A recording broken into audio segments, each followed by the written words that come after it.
Jadi begini, tips yang saya akan berikan kepada kalian nih yang yang katanya generasi Z, Gen Z. Jadi kalau terima suatu berita, apakah itu lewat media online atau media sosial, pertama-tama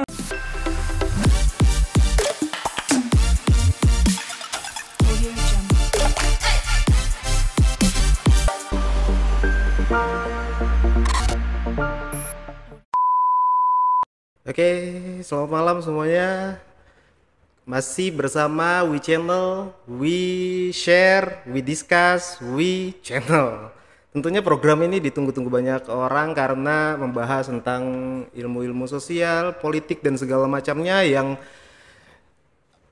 patut untuk kita perbincangkan semua. Masih bersama saya di sini orang yang kompeten di bidangnya. Beliau adalah salah satu dosen, salah satu kaprodi di salah satu kampus Jakarta, Bapak Dr. Andes Nelson H. Parapat MSI. Apa kabar Pak Nelson? baik, salam jumpa ya di acara apa ini? We Channel Pak. We Channel, podcast We Channel ya? Podcast We Channel, ya. Ini perdana ya? Ini perdana Pak. Makanya saya masih keluar keringet dingin nih Pak.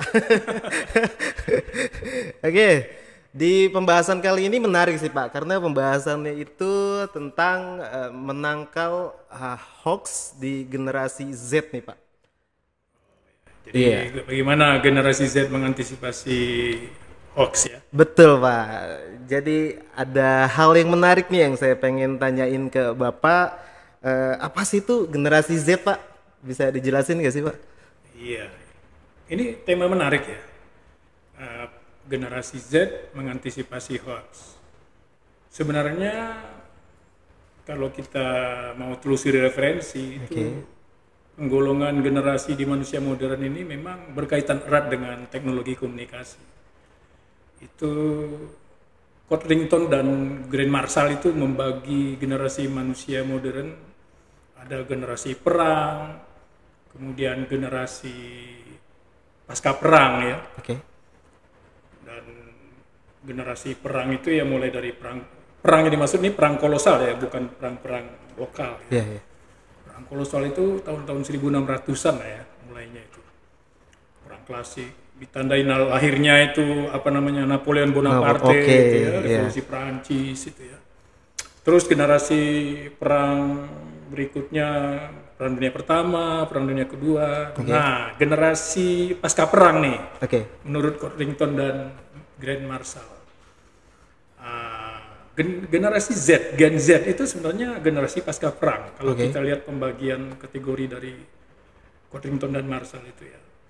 Jadi kalau di generasi pasca perang itu, saya nih misalnya nih, saya disebut dengan, saya lahir tahun 64. Saya disebut generasi baby boomers. Baby boomers, tapi sebelum saya tuh ada namanya generasi era depresi. Nah, itu kenapa? Generasi era depresi itu setelah tahun 45 sampai dengan tahun itu tahun 45 sampai 60-an ya. Itu era depresi itu karena orang-orang masih ada dalam tekanan. Era depresi itu 38 sampai 45 ya. Nah, itu masih ada dalam tekanan Tekanan habis perang gitu ya. Kemudian tahun-tahun 46 sampai 64. Nah, itu baby boomers. Baby boomers, Orang sudah selesai perang, ada perasaan euforia mulai membangun dan orang pada ya banyak anak jadinya. Ada keluarga-keluarga sehingga banyak bayi-bayi lahir itu, makanya generasi baby boomers. Nah, tahun 65 sampai dengan tahun 80-an nah itu generasi yang disebut dengan generasi X. Generasi X ya. Baru tahun 81 sampai 95. 61, 95, 96, nah itu generasi milenial. Generasi milenial, generasi X. Nah, generasi Z, Gen Z itu mulai tahun 97 sampai 2012. Oke. Mengapa erat dengan teknologi komunikasi? Sebenarnya dari tahun 80-an itu yang masih masuk dalam generasi X itu sebenarnya sudah ada internet. Oke. Tapi internetnya masih ini loh. Kita kan mungkin ingat, oh kamu lahir tahun berapa sih? Saya 90-an, Pak. Berarti belum merasakan internet yang pakai ini kabel telepon itu. Oh iya, belum. Belum ada itu. Terus masih kalau kita pakai komputer masih pakai floppy disk, masih pakai disket gitu loh. Oh iya, disket saya tahu. Masih pakai disket. Masukin disket, simpan gitu loh. Nah, tapi mulai generasi milenial, generasi Y sudah mulai ada internet serat optik. Oke. Nah, kecepatannya sudah mulai meningkat, tapi belum seperti mulai tahun 97 sampai belum, kecepatannya masih di bawah itu ya. Baru tahun 1997 sampai 2012 itu terjadi revolusi di bidang internet. Oke. Di situ mulai internet itu kecepatannya mungkin sudah 4G ya di situ. Dan akhirnya kecepatan menyampaikan informasi itu sangat tinggi. Nah, kenapa generasi Z ini disebut dengan perubahannya disebut dengan teknologi? Karena mereka sudah mengkonsumsi semua rangsangan stimulan-stimulan dari luar begitu cepat datang. Mereka bahkan mau belajar semua dari Google semua itu sudah. Nah, itu. Tapi ada kelemahan dari generasi Z. Sorry nih generasi Z nih kalau ada nih. Karena mereka terlalu cepat menerima semua stimulan-stimulan dari luar. Tidak ada jeda waktu untuk merenungkan. Maaf, merenungkan tanda kutip. Lain dengan generasi baby boomers yang ada jeda waktu menerima pesan masih diolah. Nah, generasi Z ini seolah-olah seperti dipacu untuk bereaksi. Nah, maka mereka cepat bereaksi dan cepat menerima segala sesuatunya tanpa diolah lebih dulu. Langsung masuk gitu aja ya Pak ya? Munculnya hoax yang makin terkenal, istilah hoax itu justru di generasi Z ini kan. Iya betul. Nah itu makin cepat karena apa? Mereka tidak check and recheck, cepat menanggapi. Mungkin karena persaingan ya. Generasi Z ini ada generasi persaingan yang makin tinggi. Siapa yang bisa menguasai informasi, maka mereka yang akan menang dalam persaingan itu. Mungkin itu ya, asumsi saya ya. Salah satu faktor indikasinya itu ya Pak ya.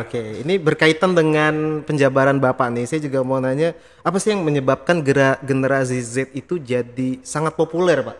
Apa sih yang memacu mereka akhirnya sangat dikenal gitu? Wow, ini generasi Z ini, generasi Z ini, itu apa sih Pak? Iya, karena ya gini, tadi saya sudah katakan kecepatan informasi sampai dan kecepatan membalas informasi yang sampai itu dan memberikan informasi balik, feedback yang cepat, dan akhirnya mereka lebih cepat tampil. Muncullah berbagai macam media sosial. Twitter sekarang jadi X ya. Iya, jadi X sekarang. Kemudian Facebook sudah biasa, Instagram, dan kalau di komunikasi itu ada namanya gini loh, paradigma naratif. Manusia itu cenderung menceritakan dirinya. Manusia itu makhluk pencerita dan salah satunya ingin menceritakan dirinya. Kenapa demikian? Generasi Z ini sangat menjiwai teori ini. Kalau mereka mungkin belum tahu teorinya, tapi realitas teori itu terjadi di dalam diri mereka gitu. Sehingga mereka melihat teman-temannya tampil dan ternyata dalam tanda kutip bisa menjual, dan muncullah juga mereka ikut di situ gitu loh. Sehingga mereka jadi populer. Muncullah dibilang, oh mereka generasi Z, generasi yang sudah biasa menggunakan media sosial, terpapar, tereksposur dengan berbagai macam informasi-informasi di media sosial. Nah ini kaitannya dengan hoax tadi ya. Iya betul Pak. Nah, yang dengan hoax ini mungkin menurut saya gini. Sekarang kita lihat dulu, apa sih hoax itu? Hoax itu adalah berita bohong. Sederhananya begitu kan kalau di KBBI. Tapi kita harus lihat, sering orang secara sederhana menyamakan hoax itu dengan gosip, dengan rumor. Tapi ada bedanya. Apa itu Pak? Kalau hoax itu memang direncanakan.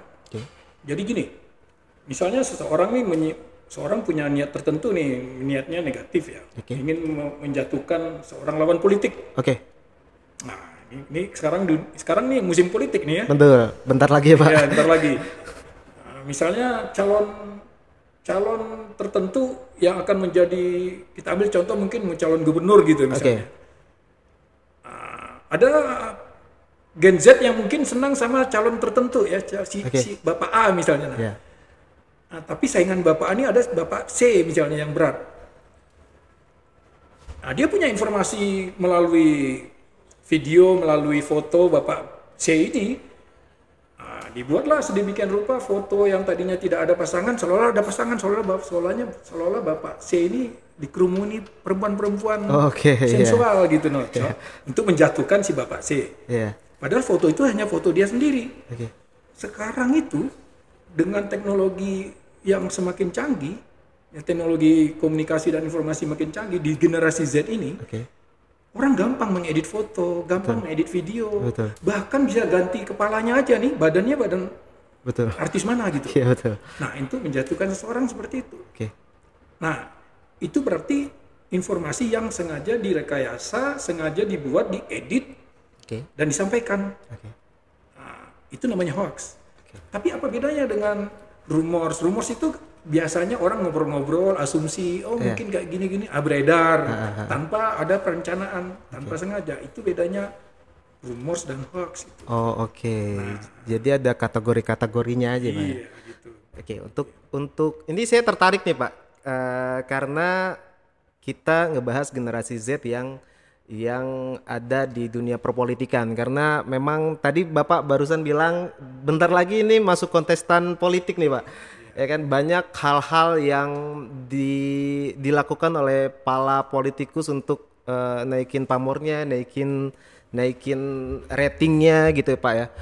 Kita belajar dari kasus-kasus sebelumnya, ada itu yang namanya politik identitas Pak. Itu gimana tuh Pak? Ya, ini mungkin pengalaman Pilpres yang lalu itu ya. Memang kita sempat terpolarisasi menjadi kelompok ini, kelompok A, kelompok B, kelompok C. Karena apa?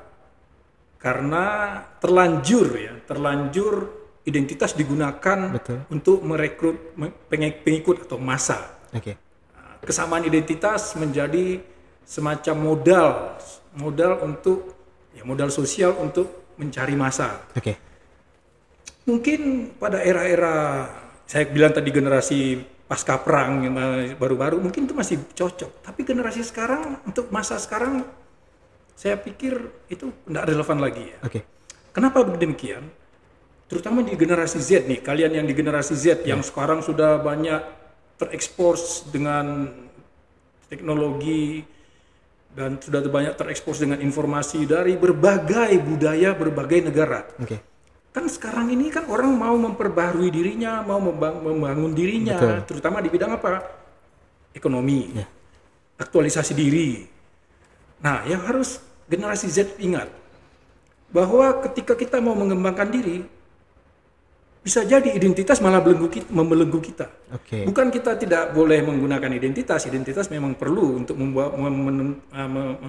membuat eksis jati diri kita supaya orang kenal kita. Tapi janganlah menggunakan identitas sebagai politik untuk memanipulasi. Nah, itu berbahaya.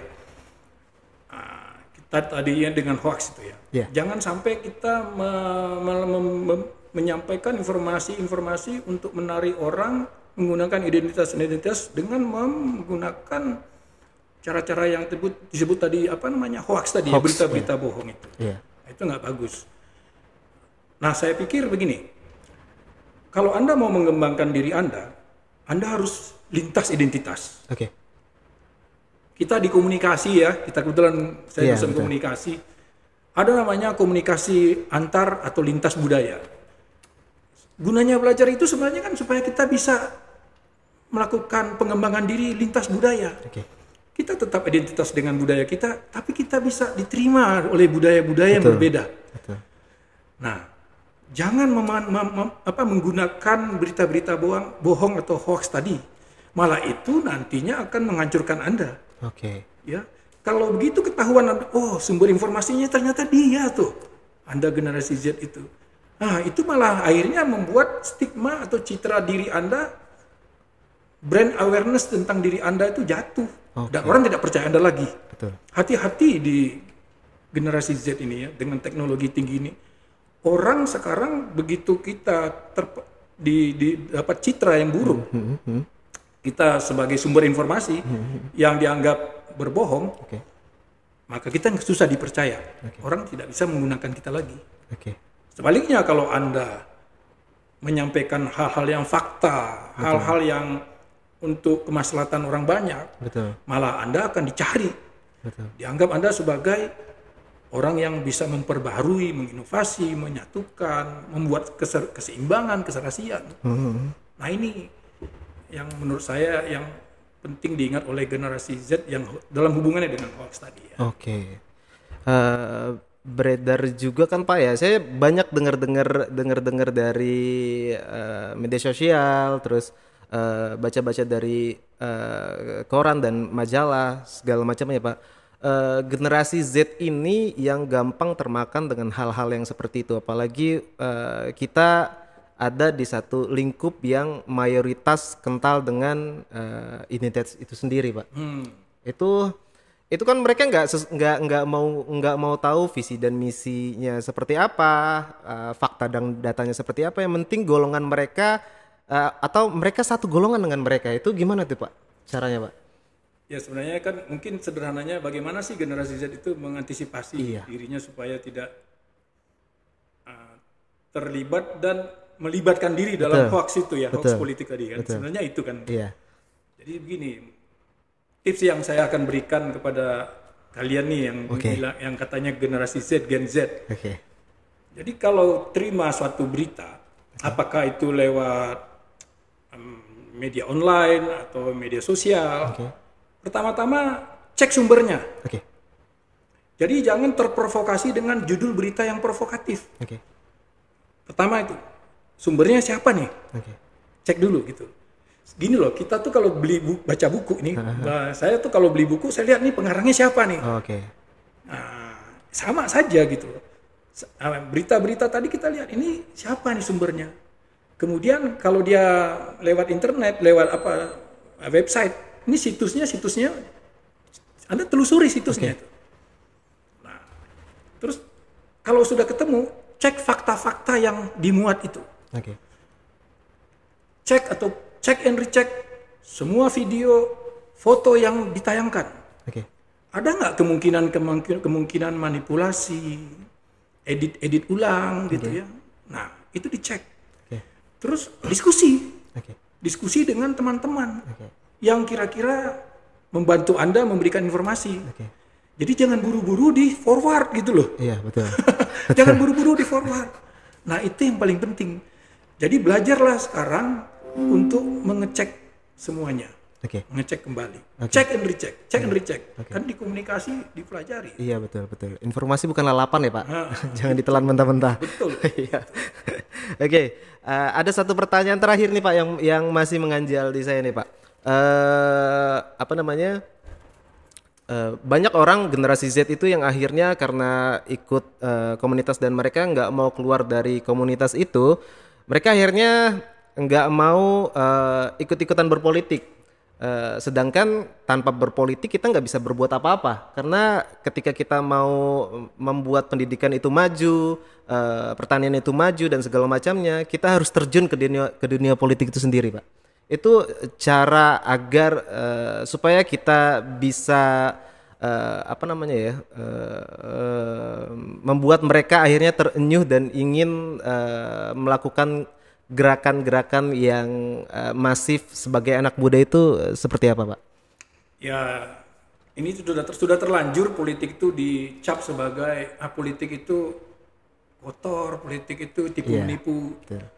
Sebenarnya itu politik praktis yang terlanjur Anda mendapatkan pemahaman itu dari kelompok-kelompok yang Machiavelli ya. Kalau Machiavelli itu kan sebenarnya dia pakar filsafat gitu ya, dia filsafat dan dipakai di politik, yang mengatakan bahwa cara-cara politik itu tujuan yang bagus bisa dicapai dengan segala macam cara, termasuk cara-cara yang kurang beretika gitu loh.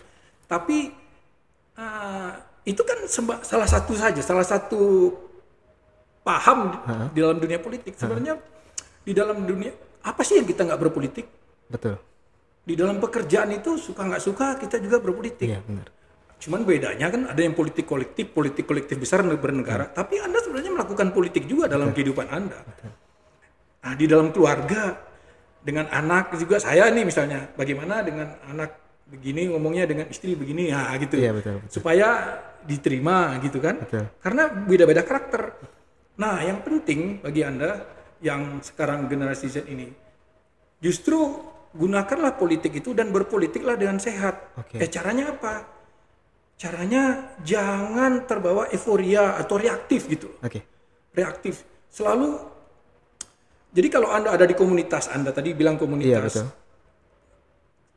Jangan reaktif langsung mengiyakan apa yang ingin dibawa oleh komunitas Anda. Kalau hal-hal yang nyata positif, oke lah. Tapi kalau hal-hal yang meragukan Anda boleh saring dulu. Dari diri. Dialektika. Ada dialektika tuh. Anda berdialog dengan orang-orang, Anda berdialog juga dengan diri sendiri. Tanya kepada diri sendiri, terus nanti berdialog lagi dengan itu terus menerus. Jadi jangan berhenti. Berdialektika itu. Pembahasan yang menarik ya tentang politik di generasi Z dan menangkal politik itu sendiri. Tapi sayang kita udah dibatasi oleh waktu, Pak. Mungkin nanti di next episode berikutnya saya berharap Bapak bisa datang ke podcast WeChannel lagi untuk membahas hal-hal yang lebih menarik dari hoax politik ini sendiri, Pak. Ya, baik. Saya saya bersedia lah. Terima kasih. Tidak bentrok dengan ngajar itu. Iya, terima kasih sebelumnya Pak Nelson. Semoga apa yang sudah diberitahukan atau dijelaskan sama Pak Nelson ini bermanfaat bagi kita semua, khususnya generasi Z yang sering termakan hoax, entah itu politik, entah itu agama dan segala macamnya. Semoga ini bisa menjadi pembelajaran buat kita semua ke depannya. Terima kasih, saya Ozzy, WeChannel, We Discuss, We Share. Selamat malam.